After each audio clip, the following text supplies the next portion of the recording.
What if a single courtroom decision could unravel a lifetime of hidden pain? Picture Judge Evelyn Carter, a 62-year-old black woman, sitting on the bench in a small Nashville courtroom, her gavel poised like a key to someone's fate. Today, she's presiding over the trial of Margaret Maggie Thompson, a veteran's wife accused of theft, a case that seems simple but will soon crack open a floodgate of tears, secrets, and healing. Evelyn's sharp eyes see more than the law. They see a woman broken by grief, a story begging to be heard. Stay with us, because this journey through justice and compassion will leave your heart aching and inspired. Evelyn's life is a testament to resilience. Her journey from a segregated school in 1960s Alabama to a respected judge marked by grit and grace. Her chambers smell of old books and lemon polish, a sanctuary where she spent decades balancing justice with mercy. Maggie, 58, stands before her, hands trembling, her faded dress a stark contrast to Evelyn's crisp robes. The charge is petty theft, stealing groceries from a local store, but Maggie's hollow eyes tell a deeper story, one Evelyn feels in her bones. The courtroom hums with tension, the air thick with the scent of polished wood and whispered anticipation, as Evelyn prepares to hear a case that will change everything. Now, step into Evelyn's shoes, the weight of the gavel in your hand, the eyes of the courtroom on you. You're a judge who's seen it all, but something about Maggie's quiet despair tugs at your heart. Do you proceed with the trial strictly by the book, ensuring the law is upheld, even if it means a harsh sentence for a struggling woman? Or do you dig deeper, sensing there's more to Maggie's story, risking the court's schedule to uncover the truth? Drop your choice in the comments below, and let's see what you do in Evelyn's place.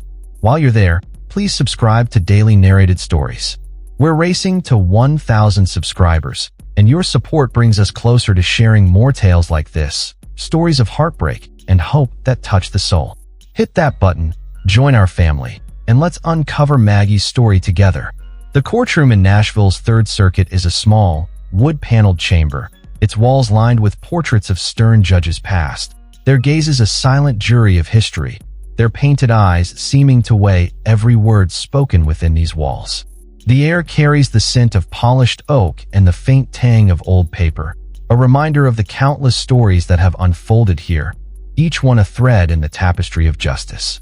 Evelyn adjusts her glasses, the lenses catching the light from a high window where dust motes dance in a shaft of pale November sun, casting a soft glow across the bench. She studies Maggie Thompson standing at the defendant's table, her hands fidgeting with the hem of her dress, a faded floral print that hangs loosely on her thin frame, the fabric worn thin at the edges like the woman herself. Maggie's knuckles are white with tension, her nails bitten down to the quick, a silent testament to the anxiety that has consumed her.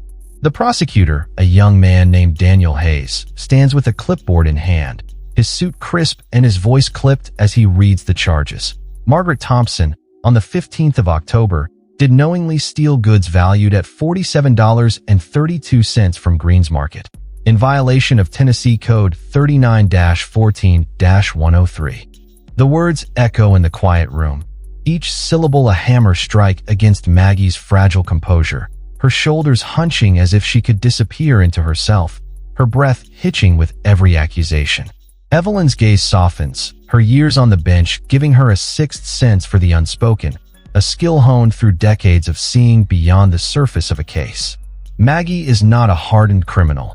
She is a woman on the edge, her eyes red-rimmed, her lips pressed tight to hold back a sob that threatens to break free. The public defender, a harried woman named Lisa Grant, steps forward, her heels clicking softly on the linoleum floor, her voice steady but tinged with urgency as she offers a brief defense. Your Honor, my client pleads guilty but requests leniency due to extenuating circumstances. Extenuating circumstances? What does that mean? Evelyn leans forward, her chair creaking softly, the sound a quiet intrusion in the tense air, her robes rustling like a whisper of authority. Mrs. Thompson, she says, her voice a deep, steady timbre honed by years of commanding respect, a voice that carries the weight of her journey from a segregated schoolroom to this bench. I'd like to hear from you. Why did you take those groceries? Maggie's breath hitches, a small, broken sound that fills the room like a crack in a dam, a sound that speaks of a heart stretched to its breaking point. She lifts her eyes, meeting Evelyn's. In the raw pain there is a punch to the gut, a depth of sorrow that transcends the simple act of theft. I didn't have a choice, Your Honor, she whispers, her voice trembling like a leaf in a storm. Each word a struggle against the tears that threaten to spill. We're behind on bills. My husband, he's a veteran, and he's not well. I just wanted to feed him. Tears spill over, tracing paths down her cheeks, glistening in the courtroom's dim light like tiny diamonds of despair, and Evelyn feels a pang in her chest, a memory of her own mother's struggles. Nights when the pantry was bare, when pride was a luxury they couldn't afford, when her mother would hum spirituals to keep the fear at bay. The gallery murmurs, a low hum of sympathy and judgment, the air growing heavier with the weight of Maggie's words, the scent of polished wood now mingling with the faint salt of tears. Evelyn's mind races, her fingers tightening around the gavel. Its smooth wood cool against her palm, a grounding weight amidst the storm of emotions swirling within her. She could sentence Maggie now, 30 days in jail, a fine she clearly cannot pay, but something stops her, a whisper of intuition that has guided her through countless cases. There is a story here, one buried beneath the surface, and Evelyn's gut tells her it is one worth hearing, a tale that might shift the scales of justice in ways she cannot yet predict. Mrs. Thompson, she says, her tone gentler now, a thread of warmth weaving through her authority. Tell me about your husband. What's wrong with him? The question hangs in the air, a lifeline thrown into the storm of Maggie's despair, and the room holds its breath. The tick of the wall clock a metronome to the unfolding drama, its steady rhythm a stark contrast to the chaos in Maggie's heart. Maggie wipes her eyes with a trembling hand, the motion smearing a tear across her cheek, leaving a faint streak on her pale skin, a mark of her vulnerability. His name's Tom, she begins, her voice cracking on the name, a sound that carries the weight of 1,000 sleepless nights, a name that holds a lifetime of love and loss. He was in Vietnam, 101st Airborne. He came back, different, nightmares, every night. He'd wake up screaming, thinking he was still in the jungle, his hands clawing at the sheets like he was fighting off ghosts. I'd hold him, whisper to him, but it never stopped. Then, last year, the doctors said it's cancer, lung cancer, from the Agent Orange. We can't afford the treatments, not with his VA benefits cut. I couldn't watch him starve, too. Her words dissolve into a sob, a raw, guttural sound that echoes off the courtroom walls, a cry that speaks of love and loss, of a woman stretched to her breaking point, her voice a haunting melody of despair that fills the room with its weight. Evelyn's throat tightens, her own memories surging like a tide, crashing against the walls she has built around her heart. She remembers her father, a Korean War vet, his hands shaking as he tried to pour coffee, his mind lost to the horrors he had seen, his voice a whisper as he spoke of friends lost in the snow of Chosin. She had been a child then, helpless to ease his pain, her small hands clutching his as he wept, the scent of his aftershave a faint comfort against the storm of his grief. Now, on this bench, she has power to judge, but also to heal, to mend what has been broken by a system that too often fails its heroes. The prosecutor shifts uncomfortably, his polished shoes squeaking on the floor, a sound that grates against the silence, and Evelyn senses his impatience, his desire to move on, to check this case off his list. But she cannot. Not yet. Not when Maggie's pain is a mirror to her own, a reflection of the struggles she has seen in her own family, in the families of countless veterans who have sat in this courtroom over the years. Mrs. Thompson, Evelyn says, her voice steady despite the storm in her heart. Did you try to get help? From the VA? From charities? Maggie nods, her hands twisting the fabric of her dress, the threads fraying under her fingers, a physica, manifestation of the unraveling of her life. Yes, ma'am. But the VA said we didn't qualify for more, and the food bank, they were out. I went to the church, too, but they could only give us a few cans. I didn't know what else to do. Her voice is a whisper now, a fragile thread in the tapestry of the courtroom, each word a plea for understanding, for mercy, for a chance to be seen as more than a thief. The courtroom falls silent, the weight of Maggie's story pressing down like a physical force, the air thick with the scent of old wood and the faint tang of cleaning solution, a sterile backdrop to the raw humanity unfolding before them. Evelyn glances at the gallery, reporters scribbling notes, their pencils scratching against paper like the rustle of leaves. A few veterans in the back row, their faces etched with understanding, their eyes glistening with unshed tears, their hands clasped tightly in their laps. A young mother in the corner, her toddler fidgeting, her own eyes wide with empathy, as if she, too, knows the sting of desperation. Evelyn knows this story is not just Maggie's. It is the story of countless veterans' families, caught in a system that promises support but often delivers despair, a system that has failed to see the human cost of its bureaucracy. She could call a recess, dig deeper into Maggie's circumstances, but that risks delaying the docket, drawing scrutiny from her peers, perhaps even a reprimand from the chief judge, who has already warned her about delaying justice. Or she could proceed, let the law take its course, and move on to the next case, preserving her reputation but potentially condemning Maggie to a fate she does not deserve. Her mind churns, the scales of justice tipping back and forth, her heart urging her to listen, to understand, to act, while her training whispers caution, reminding her of the rules she has sworn to uphold.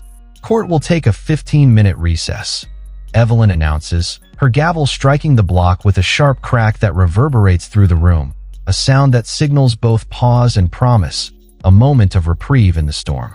She retreats to her chambers, the door closing with a soft thud, the scent of lemon polish and old books enveloping her like a familiar embrace, a sanctuary where she can think, where she can feel the weight of her decision without the eyes of the courtroom on her.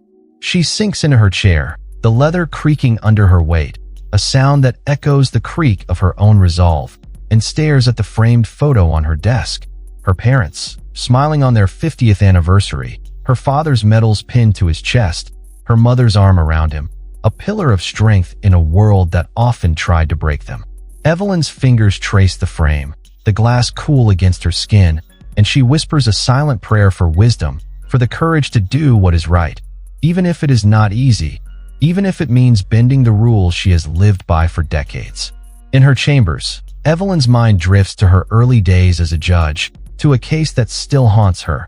A young black man, barely 20, charged with theft, his eyes full of fear, his story one of poverty and desperation. She had followed the law then, sentenced him to 6 months, her gavel striking with a finality that had felt like a betrayal, even as she spoke the words. Later, she had learned he had been trying to feed his siblings, that the system had failed him long before he had failed it, that his theft was a cry for help no one had heard. He had died in prison, a fight gone wrong, his life snuffed out before it could truly begin, and Evelyn had carried that guilt ever since, a weight heavier than the gavel in her hand, a scar on her soul that never quite healed. She had vowed then to do better, to see the human behind the crime, to listen to the stories that the law often ignored, and now, with Maggie, she has a chance to keep that vow, to right a wrong, to offer the mercy she had failed to give before. She thinks of the veterans in the gallery, of the stories she has heard over the years, of men and women who have given everything for their country, only to be forgotten, their sacrifices buried under paperwork and red tape, their families left to pick up the pieces. She thinks of her brother, James, a Vietnam vet like Tom, who had come home with scars no one could see, who had struggled with addiction, with PTSD, with a system that turned its back on him, until one night he had taken his own life, his pain too great to bear. Evelyn had been at law school then, unable to save him, unable to bridge the gap between the brother she had loved and the man he had become, and the guilt of that failure has driven her ever since, a fire that burns in her chest, a determination to make a difference, to be the change her brother never had. Maggie's story, Tom's story, they are a chance to honor James, to honor all the veterans who have been failed, to show that their sacrifices matter, that their families matter, that love matters. Back in the courtroom, Maggie sits alone at the defendant's table, her hands clasped in her lap, her eyes fixed on the floor, the worn linoleum a map of scuffs and scratches that mirror her own battered spirit. Lisa, her defender, whispers something to her, a reassurance that falls on deaf ears. Maggie's mind a whirlwind of fear and shame, her thoughts spiraling back to the moment she had slipped those groceries into her bag. A can of soup, a loaf of bread, a small block of cheese, items so mundane yet so vital, their weight in her hands a lifeline for Tom. She thinks of him now, lying in their small apartment, his breathing labored, his once strong frame withered by illness, his voice a faint echo of the man who had promised to love her forever. She had stolen for him, for the man who had carried her through their darkest days, who had held her when their son was stillborn, his tiny body so still in her arms, who had whispered, "I'm here," through every storm, his voice a beacon in the dark. Now, she might lose him to a jail cell, to a system that does not see the love behind her crime, and the thought is a knife in her heart, twisting with every beat, the pain of physical ache that radiates through her chest. Maggie's memories flood back, unbidden and relentless, each one a shard of glass in her mind, cutting deeper with every recollection. She remembers the day Tom came home from Vietnam, his uniform crisp but his eyes hollow, the light in them dimmed by what he had seen, what he had done. She had run to him at the airport, her heart soaring, but his embrace had been stiff, his smile forced, a shadow of the man she had sent off with a kiss and a prayer. They had built a life together, a fragile thing held together by love and hope, but the war had never truly left him, its ghosts haunting their nights, their days, their every moment. She remembers the first time he woke screaming, his hands clawing at the air, his voice raw with terror as he called for men who had never come home, men whose names were etched into his soul like scars. She had held him then, her arms a shield against the past, her whispers a promise of safety, but the nightmares never stopped, a relentless tide that eroded their peace, their joy, their future. And then the cancer came, a silent enemy that struck without warning, its diagnosis a death knell that echoed through their small apartment, the walls closing in with every doctor's visit, every bill they couldn't pay. Maggie remembers the day they sold Tom's medals, his Purple Heart and Bronze Star, the metal cold in her hands as she handed them over to a pawnshop clerk, her heart breaking with every coin he counted out, each one a piece of Tom's pride, his honor, his sacrifice. She remembers selling her wedding ring, the gold band that had symbolized their vows, its absence a constant ache on her finger, a reminder of all they had lost. And she remembers the day she stole, the weight of the groceries in her bag a burden heavier than any she had carried, the shame burning in her chest as she slipped out of Green's Market, her eyes darting for cameras, for judgment, for a world that seemed to have turned its back on her. Evelyn returns, her robes rustling softly as she takes her seat, the gavel a steady weight in her hand, its presence a reminder of the power she holds, the responsibility she bears. She looks at Maggie, seeing not a thief but a wife, a survivor, a woman who has given everything for love, and feels a surge of determination, a resolve to uncover the truth, to right the wrongs that have brought Maggie to this moment. "Mrs. Thompson," she says, her voice a lifeline in the storm, a beacon of hope in the darkness. "I'd like to hear more about your husband's service, about your life together. Can you tell me?" Maggie nods, her tears falling freely now, each one a testament to a love that has endured more than most, a love that has been tested by fire and still burns bright. "We met in '85, Maggie begins, her voice steadier now, as if the act of remembering gives her strength, as if the memories are a lifeline she can cling to in the storm. "He'd just come back from Vietnam, and I was working at a diner on 5th Street. He'd come in every morning, order black coffee and toast, and leave me a tip even when he couldn't afford it. His smile so shy, so sweet, it made my heart ache. We got married a year later, in a little church with stained glass windows that made the light look like heaven. We had a little boy, but he didn't make it past a month. He was so small, so perfect, but his heart, it just stopped. Tom never got over that. Neither did I." Her voice breaks, a sob escaping, and Evelyn feels her own eyes burn, the weight of Maggie's loss a mirror to her own, a sister lost to illness, a pain that never quite fades, a wound that reopens with every story of grief she hears in this courtroom. Maggie continues, her words a tapestry of love and loss, each thread a memory woven with care, each one a piece of a life that has been both beautiful and brutal. Tom was proud of his service, but it broke him, too. He'd wake up screaming, thinking he was back there, in the jungle, his hands reaching for a rifle that wasn't there, his voice calling for men who'd died in his arms. I'd hold him, tell him he was home, but he'd just cry, his tears soaking my nightgown, his body shaking like a leaf in a storm. He'd talk about his squad, about a boy named Jimmy who died in a firefight, about how he'd promised to get him home but couldn't, how the guilt ate at him every day. Then the cancer came, and the VA wouldn't help enough. We sold everything, his medals, my wedding ring, just to pay for his meds, but it's not enough. I stole because I couldn't let him go hungry, not after everything he's been through, not after everything he's given. The courtroom is silent, the air heavy with the scent of tears and the weight of Maggie's story. A story that is not just hers, but a shared lament for so many. A cry for a system that has failed its heroes, its families, its heart. Evelyn's mind races, her heart pounding with a mix of anger and sorrow. Anger at a system that fails its veterans, that leaves women like Maggie to bear the burden alone. Sorrow for a woman who has given everything and still faces judgment, who has loved through the darkest of times and now stands on the precipice of losing it all. She could sentence Maggie now, let the law speak, but that feels like a betrayal, a failure to see the human behind the crime, a failure to honor the love that has driven Maggie to this point. Mrs. Thompson, she says, her voice trembling with emotion, a crack in the armor of her authority. Did you tell the store owner why you took the groceries? Did you try to make amends? Maggie shakes her head, her hands twisting in her lap, the fabric of her dress fraying further under her fingers, a physical echo of her unraveling life.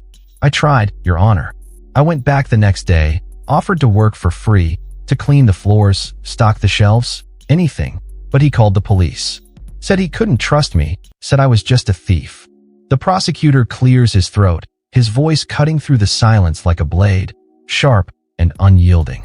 Your Honor, the state acknowledges Mrs. Thompson's circumstances, but the law is clear. Theft cannot be excused, regardless of motive. We recommend a 30-day sentence and a fine of $200. Evelyn's jaw tightens, her fingers gripping the gavel so hard her knuckles ache, the wood a grounding weight against the fury rising in her chest. She knows the law, has upheld it for decades, but she also knows mercy, knows the power of a second chance, knows that justice without compassion is a hollow thing, a shell that crushes rather than heals. She calls for another recess, her mind a storm of conflicting emotions, her heart a battlefield where duty and empathy wage war, and retreats to her chambers once more, the door closing with a soft thud that feels like a heartbeat, a reminder of the life at stake, the love at stake, the hope at stake. In her chambers, Evelyn paces, the hardwood floor creaking under her steps, the scent of lemon polish a faint comfort against the turmoil in her heart, a scent that reminds her of her mother's kitchen, of Sunday mornings filled with laughter and the clink of dishes. She thinks of her father, of the nights he would sit on their porch, staring at the stars, his hands trembling as he whispered about the friends he had lost, the guilt he carried, the weight of a war that never truly ended for him.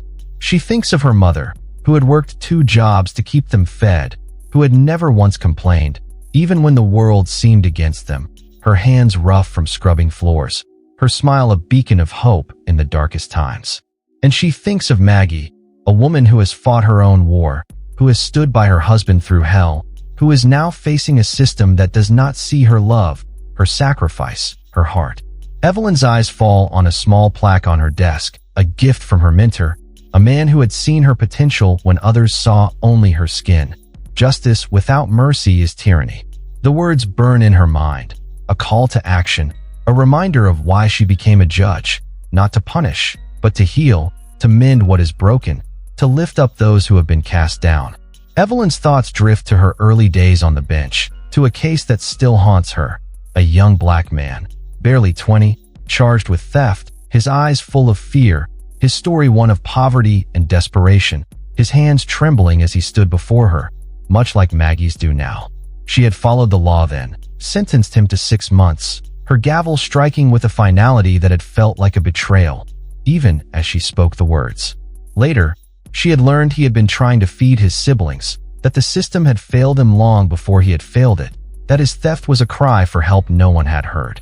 He had died in prison, a fight gone wrong, his life snuffed out before it could truly begin, and Evelyn had carried that guilt ever since, a weight heavier than the gavel in her hand, a scar on her soul that never quite healed.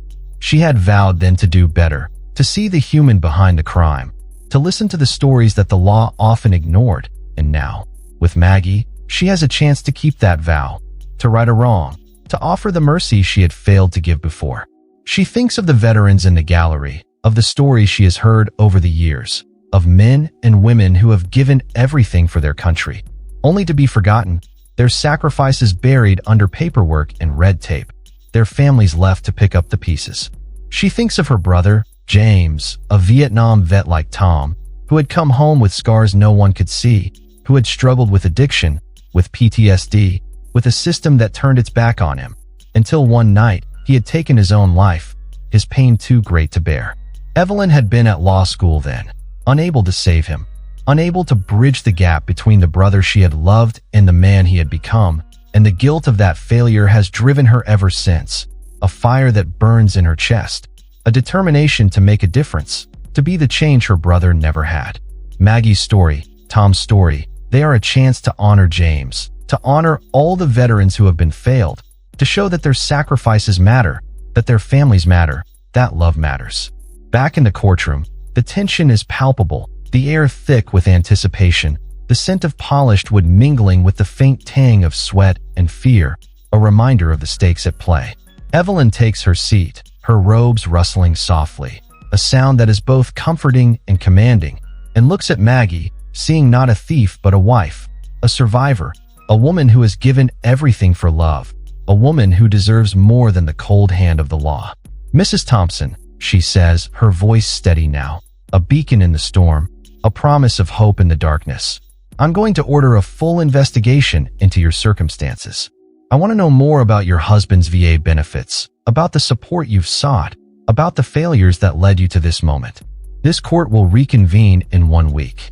The gavel strikes, a sharp crack that echoes through the room, a sound that signals not judgment, but hope, a sound that reverberates in Maggie's heart like a lifeline, pulling her back from the edge. A week later, the courtroom is packed, the gallery filled with veterans, reporters, and community members. There whispers a low hum that fills the air with electricity, a buzz of anticipation that crackles like static. Evelyn has spent the week digging, calling in favors, speaking with VA officials, local charities, even the store owner, Mr. Green, who is now in the gallery, his face a mix of guilt and curiosity, his hands clasped tightly in his lap, as if he, too, is seeking redemption. The investigation has revealed a truth that breaks Evelyn's heart. Tom's benefits were cut due to a clerical error, a mistake that left the Thompsons destitute, forcing Maggie to steal to survive, a failure of the system that is as much to blame as Maggie's act of desperation.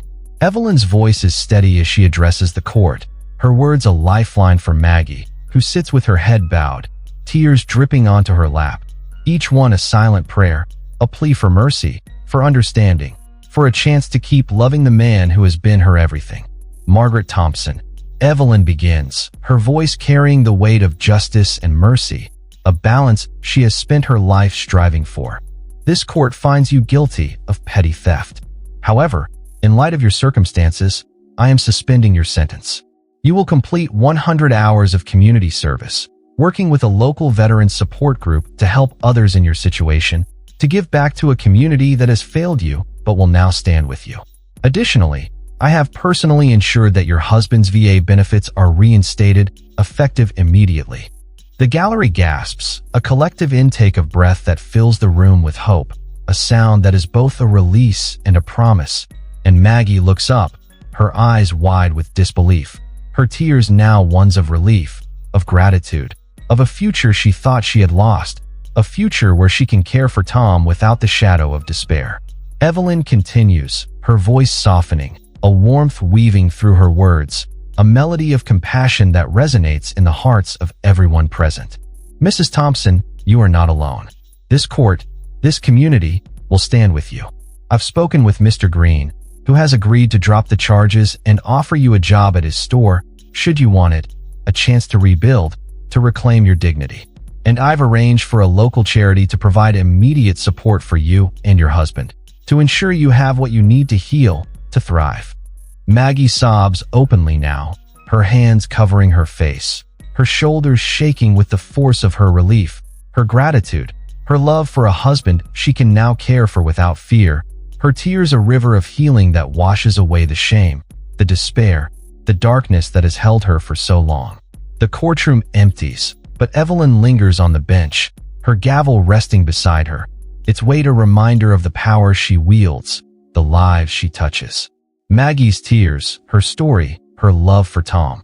They've left a mark on Evelyn, a reminder that justice isn't just about the law, it's about the heart. She thinks of her parents, of their struggles, their love, their resilience, and feels a deep connection to Maggie, a woman who has fought her own battles, who has loved through the darkest of times. This case, this moment, is a stitch in the tapestry of Evelyn's life, a thread of compassion that binds her to the countless others she has served, a testament to the power of mercy, of understanding, of seeing the human behind the crime. Maggie's journey isn't just hers. It's a mirror for us all, reflecting the strength of love, the cost of sacrifice, the hope that blooms in the darkest moments. A black female judge, a veteran's wife, a courtroom in Nashville. These are the threads that weave a story of redemption, of the unbreakable bonds that hold us together when the world tries to tear us apart. Evelyn's decision, Maggie's tears, they remind us that compassion can heal where the law alone cannot, that every act of mercy is a ripple that can change a life, a community, a world. So think about a time when you showed mercy, when you looked beyond someone's mistakes to see their heart. How did it change you? Drop your story in the comments. We're building a community of compassion at Daily Narrated Stories, and your voice matters in this circle of care. 3 months later, Evelyn visits Maggie and Tom in their small apartment, the air now filled with the scent of fresh bread and hope.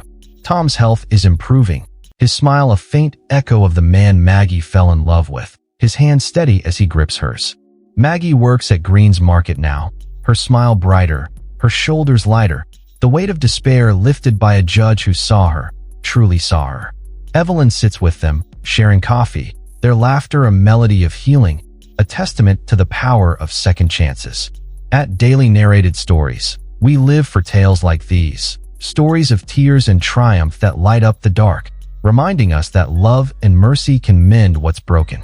Don't let this be the end. Subscribe now, time's ticking, and our next story's waiting, a tale of courage you won't want to miss.